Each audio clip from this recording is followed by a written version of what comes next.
హరి ఓం జై శ్రీరామ్. ఒకసారి మనం ఓంకారాన్ని ఉచ్చరించుకుందాం. ఓ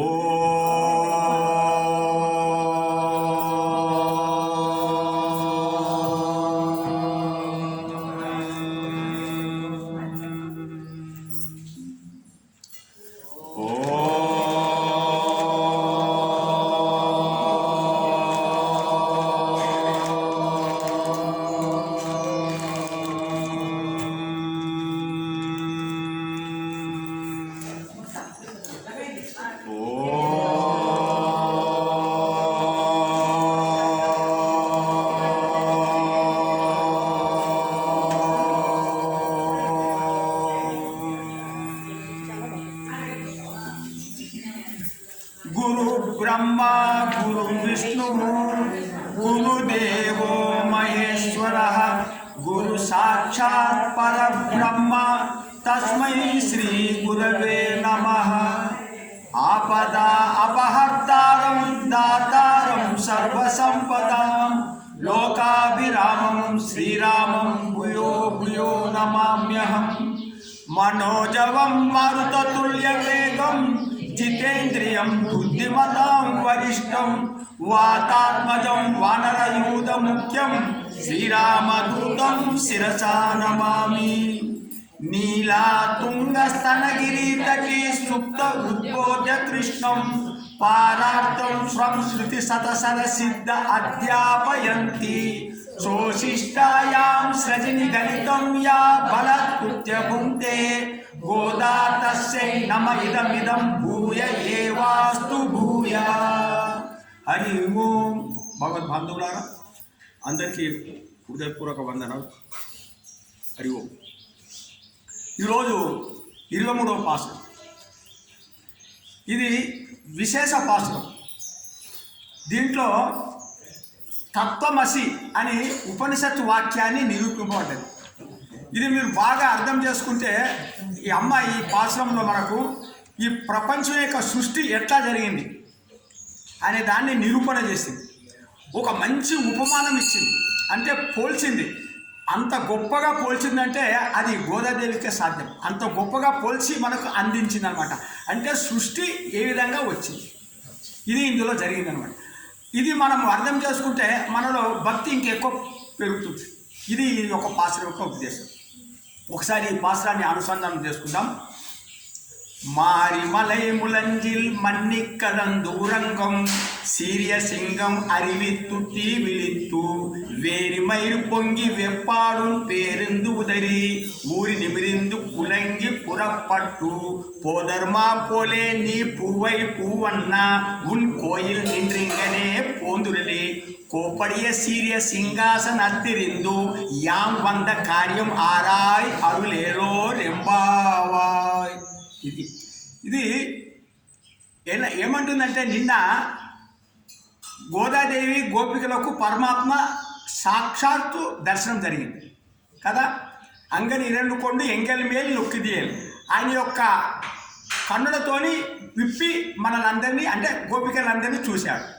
ఇప్పుడు ఈ గోదాదేవి గోపికలు ఏమంటున్నారంటే, స్వామి నువ్వు ఒక సింహంలాగా నడిచిరా. భక్తులు చూడు అంటే స్వామికి డిమాండ్ చేస్తున్నాడు, నువ్వు ఇలా నడిచిరా అంటే భక్తి. భక్తి అంటే మనం ఎందుకు ఇంత భక్తి వచ్చింది వీళ్ళకు? నాది వదిలిపెట్టేసిండ్రు, అహంకారం వదిలిపెట్టేసిండ్రు, అన్ని మలినాలు వదిలిపెట్టేసిండ్రు. ఇప్పుడు ఒక అర్హత సంపాదించిండ్రు భక్తి. అందుకోసం సింహంలాగా నువ్వు నడిచిరా అని చెప్తున్నారు అనమాట. ఇది వచ్చి ఆ యొక్క సింహాసనం మీద కూర్చుండి మేము ఎందుకు వచ్చినామో తెలుసుకొని మాకు కావాల్సింది ఇది ఈ సారాంశం. డిమాండ్ అంటే భక్తికి భగవంతుడు దాసుడు అయితే. ఇప్పుడు మలై ములంజిని మారి అంటే వర్షకాలం. మీకు అర్థం చెప్తున్నా, ఇంత ఉన్నది. ఒక్కొక్క దానికి మనం అర్థం చేసుకుంటూ పోతే ఆ అర్థం మనకి ఎప్పుడైతే అయిందో ఆ పాసురం మనకు మంచి అవగాహన అవుతుంది. పాసురం అవగాహన అయితే ఏమవుతుంది? భక్తి మనలో పెరుగుతుంది. భక్తి పెరిగితే మనలో ఆ పరమాత్మ దగ్గరికి అవుతాం. అంటే పరమాత్మ యొక్క గుణాలు మనలో రావడం జరుగుతాయి అన్నమాట. అప్పుడు మనం మాట్లాడే తీరు, మనం నడిచే నడక కూడా మారిపోతుంది. అదనమాట ముఖ్యంగా. ఇది ఈ క్రమం ఎట్లుందంటే మారి మలై ములంజిల్ అంటే వర్షాకాలంలో మలై ములంజిల్ అంటే పర్వత గుహలో, వర్షాకాలంలో పర్వత గుహలో మారి మలై ములంజిల్ మన్నిక్కడందు అంటే మంచిగా పొందికగా పండుకునేది. మన్నిక్కడందు ఉరంగం పొందికగా పడుకొని నిద్రపోతుంది. ఏంటిది? సీరియస్ సింగం, శౌర్యం ఉన్నది, ప్రతాపం ఉన్నటువంటి సింగం. తన ఆరసింహంతో సీరియస్ సింగం పండుకొని ఉన్నది. ఎక్కడ? పర్వత గుహలో వర్షాకాలంలో కదలక మెదలక పండుకోడు. ఈ సీరియసింగం అరివిత్తు అంటే లేచింది, తనంతట తానే లేచింది. ఇప్పటిదాకా గోదావరి అందరినీ తూలెలాయ్, ఎలిందిరాయ్, అరువురాయ్ అన్నట్టు లేవండి అన్నది. ఇక్కడ సింహం అరివిత్తు, తనే లేచింది. ఇక్కడ నేను ఈ అర్థం చెప్తూ ఆ పరమాత్మ గురించి కూడా చెబుతాను. ఉపమానం అంటే సింహాన్ని లేచి అమ్మవారు సింహం లేవడము, అది కదలడము, అది చూడడము, అది దులపడము, అది సాగడము, అది బయటకు వచ్చడము అనే దాన్ని పరమాత్మతో పోలుస్తున్నది అమ్మ. అది మీకు చెప్పదలుచుకున్నా. అంటే సింహం యొక్క క్రమం ఎట్లుందంటే పరమాత్మ ఈ సృష్టి చేసే క్రమం మాదిరిగా ఉంది అని అమ్మ చెబుతుంది. లోతైనది అన్నమాట ఈ విషయం. కొంచెం ఇది అర్థం చేసుకుంటే మనకు బాగుంటుంది. నేను కూడా చెప్పడానికి ప్రయత్నం చేస్తా. ఇది ఎందుకంటే ఒక భాష్యం, ఇది ప్రవచన శిరోమణి భాష్యం అప్పలాచార్యులు చెప్పినటువంటిది. తర్వాత మా మురారి బాబు నేను గురువులు విన్నటువంటిది, కృపాలు విన్నటువంటిది. ఇవన్నీ అర్థం చేసుకొని నేను చెప్పడానికి ప్రయత్నం చేస్తున్నాను. ఇది సృష్టి రహస్యం, చాలా బాగుంటుంది. తన్మయత్వం కూడా మీరు చదువుతారు. ఇప్పుడు ఏమవుతుంది? సింహం అరివిత్తు అంటే ఎవరు లేపలేరు, సింహం లేచింది, తనంతట తానే లేచింది. అంటే ఇక్కడ ఏమంటుందంటే పరమాత్మ చీకటి ప్రళయం అయిపోయింది, మొత్తం ప్రళయం, మొత్తం చీకటి ఉన్నది, తమస్సుకు అవతల.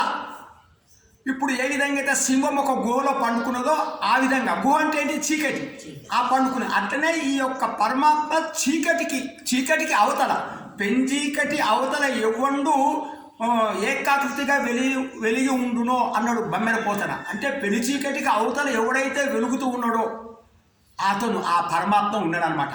ఆ చీకట్లో పండుకొని ఉన్నాడు. అరివిత్తు లేచింది, సింహం లేచింది, అరివిత్తు సింహం లేచింది. అక్కడ అరివిత్తు పరమాత్మ కూడా లేచిండు చీకట్లకి వెళ్ళి. ఎవరైనా లేపిండ్రా? ఎవరు లేపలే. ఆయననే సంకల్పించుడు. సంకల్పం అంటే మనం ఇంతకుముందు చెప్పుకున్నాం. సంకల్పం అంటే ఎవరు? అమ్మవారు. అయ్యవార్లనే అమ్మవారు ఉన్నది. ఎట్లున్నది అమ్మవారు? సంకల్పంలో ఉన్నది. సంకల్పం వచ్చిందంటే అమ్మ సంకల్పం చేసింది అంటే అయ్యవారిలో ఉండి సంకల్పం అంటే తనని లేచింది. లేచిన తర్వాత అరివిత్తు, తీవిలిత్తు, సింహం భయంకరంగా చూస్తుంది. ఇప్పుడు సింహం గురించి చెప్తున్నా. సింహం లేచి అరివిత్తు, తీవిలిత్తు అంటే భయంకరంగా చూసింది. ఏది? సింహం. అంత భయంకరంగా చూసింది. ఈ పరమాత్మ కూడా లేచి అంత భయంకరంగా ఉన్నాడు. ఆ భయంకరంగా ఉంటే అప్పుడు చూస్తుంటే ఆ పరమాత్మని లక్ష్మీదేవి కూడా దగ్గర పోలేదంట, అంత భయంకరంగా ఉంటాడు. ఆ తీవిలిత్తు అంత భయంకరంగా చూపు, ఆ చూపే తేజస్సు అయిందంటాడు. అదే తేజస్సు మొట్టమొదట ప్రపంచంలో ఉద్భవించింది. అందుకోసమే తేజస్వరూపుడా అంటారు. అంటే ఫస్ట్ ఉద్భవించింది ఏంటంటే తేజస్సు అని చెప్పుకోవచ్చు. అంటే ఎప్పుడైతే చూసిండో ఆ భయంకర చూపు, ఆ చూపే ఒక తేజస్సు. అరివిత్తు, తీవిలిత్తు, సీరియసింగం, అరివిత్తు, తీవిలిత్తు. ఆ తర్వాత వేరి మైరు పొంగి. వేరి అంటే ఏంటంటే సువాసన. మైరు అంటే వెంట్రుకలు, జూలు. సింహం యొక్క జూలు నుంచి ఒక సువాసన వస్తుంది. అదే చూడు. ఇప్పుడు పరమాత్మ కూడా సర్వ సుగంధ స్వరూపుడు. పరమాత్మ కూడా సుగంధ స్వరూపుడు. ఆయన ఎప్పుడైతే లేచిండో ఆయనలో నుంచి పరిమళాలు వెదజల్లినాయి అంతటా. వేరి మైరు పొంగి. ఇక్కడ సింహం యొక్క జూలు నుంచి సువాసన వచ్చి ఆ వెంట్రుకలు నిక్కపొడిచినాయి. ఇక్కడ పరమాత్మ సహజ సుగంధ స్వరూపుడు. ఆ సుగంధం పరిమళాలు వెదజల్లినాయి. అంటే తేజస్సు అయింది. తేజస్సు నుంచి జలం వస్తుంది, జలం నుంచి భూమి వస్తుంది. భూమి సుగంధ స్వరూపం. అంటే ఈ విధంగా భూమి వచ్చిందంటే ఇప్పుడు సృష్టి జరుగుతుంది అనమాట. వేడి మైలు పొంగి వెప్పాడు అంటే నలుదిక్కులు చూసింది. సింహం ఎట్లా వర్ణిస్తున్నది తల్లి. సింహమును లేచి చూచి ఆ జూలు నుంచి వాసన ఇలా చూస్తున్నదంట. అమ్మవారు ఎట్లా చూసినట్టు రాసింది. వెప్పాడు అంటే చూసి, నలుదిక్కుల చూసి వెప్పాడు. పేరెందు ఉదరి, పేరెందు అంటే కదిలింది, ఉదిరే అంటే ఒకసారి దులుపుకున్నది. అదేవిధంగా ఓ స్వామి నువ్వు లేచి పక్క మీద నువ్వు అటు ఇటు పొర్లు అని స్వామి పేరెందు ఉదిరి. మూరి నిమిరిందు అంటే ఆ పండుకొని ఉన్నది కదా, ఒక్కసారి చేతులు కాలు ఇట్లా సాగదీసింది ఏది సింహం. ఆ విధంగా స్వామి నువ్వు కూడా సాగదీసి ముల్లంగి గర్జించింది. సింహం గర్జించి బయటకు వచ్చింది ఎండ్లకెళ్ళి ఆ గుహలకెళ్ళి. అదేవిధంగా ఓ స్వామి నువ్వు కూడా ఆ విధంగా గర్జించంటే స్వామి ఏంటిది, ఇక్కడ వేదాలని బ్రహ్మకు బోధించడం, వేదాలు చెప్పడమే గర్జన. తో ఈ విధంగా ఈ సృష్టి క్రమంలో బ్రహ్మను సృష్టించి ఆ వేదాల వలన బ్రహ్మ ఈ సృష్టి చేసిండు. అంటే ఎప్పుడైతే పండుకున్న సింహం బయటకు వచ్చింది, పండుకున్నప్పుడు మనకు సింహం కనబడలే, బయటకు వచ్చినాక సింహం కనబడ్డది. అదేవిధంగా పరమాత్మ చీకట్లో ఉన్నప్పుడు మనకు కనబడలే, బయటకు వచ్చిండు. బయటకు వచ్చినప్పుడు ఏం కనబడుతుంది, ఈ విశ్వం కనబడ్డది. అంటే ఈ విశ్వం ఎవరు ఇప్పుడు, పరమాత్మ. చీకట్లో ఉన్నటువంటి ఆ యొక్క సింహము మనకు కనబడలే, బయటకు వచ్చిన తర్వాత దాని కాళ్ళు, దాని శరీరము, దాని జూలు అంతా కనబడుతుంది. ఈ సింహం ఎవరు, ఆ గుహలో ఉన్న సింహమే. అదేవిధంగా పరమాత్మ ఎక్కడ ఉన్నాడు, చీకట్లో ఉన్నాడు. ఆ పరమాత్మ కూడా బయటకు వచ్చింది. ఇప్పుడు బయటకు ఎట్లా వచ్చింది, ఇప్పుడు ఈ ప్రపంచంగా వచ్చింది. అంటే ఆ పరమాత్మనే ఈ విశ్వము అని మనకు తెలిసింది. ఇది చెప్తున్నది. సో ఎట్లా గర్జించవచ్చుండు, ఎట్లా రావాలి నువ్వు, పురపట్టు పోదర్మా పోలే. ఆ సింహం ఎట్లా బయలుదేరి వచ్చిందో ఆ విధంగా నువ్వు నడుచుకుంటా రా. ఎట్లా పోలే, ఏ విధంగా రావాలి, నీ పువ్వు అన్న అంటే అతసి పుష్పం అంట. అతసి పుష్పం అంటే అవిసి పువ్వు రంగు ఉంటుందంట, నాకు తెలియదు. అవిసి పువ్వు రంగు లాగా నీ శరీరం చేసుకొని మాకు దర్శనమి. గోదాదేవి గోపికలు అది కొడుతున్నారు. అవిసి పువ్వు రంగుతోని నువ్వు బయటికి రా. అతసి అందుకోసం నేను నీ పువ్వు అన్న అలా రా నువ్వు బయటికి. ఎట్లా, ఎక్కడికి వెళ్ళి కోయిల్ నీ అంతఃపురం రంగం నుంచి, అంటే నీ అంతఃపురం నుంచి కోయిల్ నీ యొక్క బిల్డింగ్ నుంచి అనమాట, నీ యొక్క నివాసం నుంచి కోయిల్ నిండ్రింగనే ఇక్కడికి రా. మేము రావు భక్తులం, మేము వచ్చి నిన్ను లోపలికి వచ్చి దర్శనం చేసుకోం, నువ్వే బయటికి రా గోదాదేవి అంటుంది. నేను కోయిల్ నిండ్రే ఇంగనే ఇక్కడికి రా. ఎట్లా, ఇంగనే పోందురెళ్ళి నడుచుకుంటారా వచ్చి ఇక్కడికి నువ్వు నడుచుకుంటారా, నీ భవనం నుంచి ఇక్కడికి నడుచుకుంటూ రావాలంటే చతుర్గతి అంటారు. 4 గతులున్నాయి, 4 నడకలున్నాయి మనకు. ఇది కవులు వర్ణిస్తారు. ఒకటి ఋషభం అంటే ఎద్దు నడక రాగా నడుచుకుంటారా, గంభీరం ఉంటుంది ఎద్దు నడక. తర్వాత ఏనుగు గంభీరం, ఎద్దేమో పౌరుషము, ఏనుగేమో గంభీరంగా నడుస్తుంది. ఆ ఏనుగు నడక ఉంటారా. శార్దూలం పెద్ద పులి పరాక్రమంగా నడుస్తుంది, పెద్ద పులి ఆ రకంగా నడుచుకుంటారా. ఆ తర్వాత సింహం లెక్క నడుచుకుంటారా. 4 నడకలు ఉన్నాయి. ఆ 4 నడకలు నడుచుకుంటూ వస్తే నీ నడక యొక్క సౌందర్యం మేము చూస్తాం. చూడు, అంటే పరమాత్మని ఒక అణువున అనుభవిస్తున్నది అనమాట గోదాదేవి. నువ్వు ఆ నడక మేము చూస్తాం. 4 గతులనేమైనా నడక, ఈ నడక నువ్వు నడుస్తుంటే ఆ సౌందర్యం మనం చూస్తాం. ఇది మనం అంత వినువాలి కావాలన్నమాట, అంత తన్వేత్వం చెందాలి. ఆ స్వామిని, ఆ కన్నులు, ఆ స్వామి యొక్క చేతులు, ఆ స్వామి యొక్క కాళ్ళు, ఆ పాదములు, ఇవన్నీ చూస్తూ అబ్బా అని మనం మురిసిపోవాలన్నమాట. ఆ రకంగా నీ నడక కూడా మేము చూసి సంతోషపడాలి. కాబట్టి నువ్వు నడుచుకుంటారు. ఎక్కడికి రా నడుచుకుంటా పొందుని కోప్పడియ సీరియ సింహాసన అట్టిరిందు. కోప్పడి అంటే విజయవంతమైనటువంటి శ్రేష్టమైనటువంటి సింహాసనకు వచ్చి కూర్చో. ఈ సింహాసనం అంటే ఏంటిది, ఇంకోటి అంటే ఈ ప్రపంచం అనే సింహాసనం మీద కూర్చో. ఎందుకంటే నువ్వు చాలా మాటలు నేర్పరి, నువ్వు బాగా తమాషగా మాట్లాడతావు, మేము గొల్లలము, మేము లోపలికి వస్తే ఏదో అబద్ధాలు చేసి మాయ చేస్తావు. కాబట్టి నువ్వు సింహాసనం మీద కూర్చో.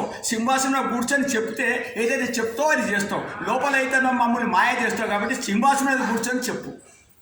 సింహాసనం అత్తిరిందు. ఏం చేయాలంటే కూర్చొని యాం 100 కార్యం ఆరాయి. యాం 100 కార్యం, మేము ఎందుకు వచ్చినామో ఆరాయి తెలుసుకో. నువ్వు తెలుసుకో మేము ఎందుకు వచ్చినాం. యాం వంద కార్యం మేము వచ్చిన కార్యాన్ని యాం వంద కార్యం ఆరాయ్ అంటే తెలుసుకో. నువ్వు తెలుసుకొని మనము ఇప్పుడు స్వామి దగ్గరికి రావడం అంటే మన యొక్క సాధనతో రాలే, భగవంతుని కృపతో వచ్చినాం. యాం వంద కార్యం ఆరాయ్ అరులేలో. అరులు అంటే ఏంటిది? కృప. ఇది చాలా ముఖ్యమైనది పట్టుకోవాలి. భగవంతుడు కృప చేస్తేనే మనం ఆయన దర్శనం చేస్తాము, ఆయన దగ్గరికి వస్తాము. మనం అనుకుంటున్నాం ఇప్పుడు నేను ఉదయమే లేచి సాధన చేసి భగవంతు దగ్గరికి వచ్చిన అనేది మనం అనుకుంటే అది అహంకారం. మనము ఇలా రావడానికి కారణము ఆ భగవంతుడు కృప మన మీద ఉన్నది. సో ఆ కృప ఉండబట్టిగా మనం వచ్చినాం. కానీ ఈ సాధన చేసి నేను వచ్చినాను అనుకుంటే మనకు అహంకారము, మనం దుర్గతి పాలైపోతాం. అది చెప్తున్నాను. యామంద కార్యం ఆరాయ్ అరులలో రెంపాయి అంటే ఏం విచారణ చేయాలా అంటే, స్వామి నువ్వేం చేయాలంటే మా స్వరూపం మేమేంటిదో తెలియజెప్పాలా, మాకు నీ స్వరూపము చెప్పాలా, మాలో ఉన్న దోషాలు తొలగించాలి. అదే నీ కృప. అర్థమైందా? మన స్వరూపం ఏంటిది? నేను దేహం కాదు ఆత్మ అనే విషయం మాకు తెలియజేయాలి. ఆ తర్వాత పరమాత్మ స్వరూపం చెప్పాలా మనకు. ఇది ఆయన కృప. ఈ కృప చేయమని ఈ తల్లులు అడుగుతున్నారు. ఇదన్నమాట. అయితే ఎప్పుడైతే తత్వమసి అంటే ఏమైంది? తత్ అంటే అదే ఇది అంటే ఆ చీకట్లో ఎవడైతే ఉన్నాడో అతనే బయటకు వచ్చింది. ఎట్లొచ్చిండు బయటికి? ఈ ప్రపంచంలాగా వచ్చింది. అందుకోసమే మనము ఉపాసన అంటే మనం పూజ ఉపాసన చేసేటప్పుడు మూలం అంటే ఆ కారణంని పట్టుకోవాలి. అక్కడ ఉన్నవైన కారణమైతే ఈ ప్రపంచం కార్యం. ఇది ఒకటి మీరు ఉపనిషత్తుల వాక్యాన్ని. కారణము కార్యం అంటారు.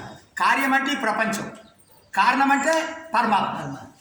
ఇప్పుడు మనకు ఇడ్లీ తయారైంది. ఇడ్లీ కార్యం. ఇడ్లీ కంటే ముందు ఏమున్నది? అందులో మినప్పప్పు ఉన్నది, అది కారణం. ఇప్పుడు మనం ఈ పుస్తకం చూస్తున్నాం, ఈ పుస్తకం కార్యం. దీనికి మూలమేవారు? ఒక రాసిన కర్తున్నాడు, అది కారణం. అర్థమైందా? అంటే ఇప్పుడు మనకు సెల్ ఫోన్ తయారైంది, ఇది కార్యం. సెల్ ఫోన్ దీన్ని తయారు చేసిన వాడు ఒకడు ఉన్నాడు. అంటే ఏదైతే మనం చూస్తున్నామో దానికి కారణం ఒకటి ఉన్నది. చూసేది కార్యం, ఈ ప్రపంచం కార్యం. కారణం ఎవరు? ఈ ప్రపంచానికి కారణం ఎవరు? పరమాత్మ. అందుకోసమే మనం సూక్ష్మంగా పరమాత్మను ఉపాసన చేయాలా. పరమాత్మను ఉపాసన చేస్తూ ఆ ఉపాసనలో ఈ ప్రపంచాన్ని కూడా చూడాలి. అమ్మ ఒక్కటి చెప్పి ఈ యొక్క ప్రవచనాన్ని ముగిస్తా. ఏమంటుందంటే, ప్రకృతి సౌందర్యాన్ని అనుభవించు. అంటే ఈ ప్రకృతిలో నువ్వు పోయినావు. ఇప్పుడు మనం ఒక పిక్నిక్ పోయినాం, అక్కడ ఒక మంచి జలపాతం చూసినాం, చూడు. ఒక సింహం చూసినావు, చూడు. దాన్ని నడక చూసినావు, చూడు. కానీ అందులో పరమాత్మను చూడు. అబ్బా ఈ జలపాతం వస్తుందే, ఇంత నీళ్ళు ఎక్కడికి వస్తుంది, అబ్బా ఆ పరమాత్మ నిజంగా ఇంత జలపాతాన్ని సృష్టించింది కదా అని ఈ యొక్క అందాన్ని, ఈ యొక్క భౌతిక ఆనందాన్ని పరమాత్మతో జోడించి అనుభవించాలంటుంది.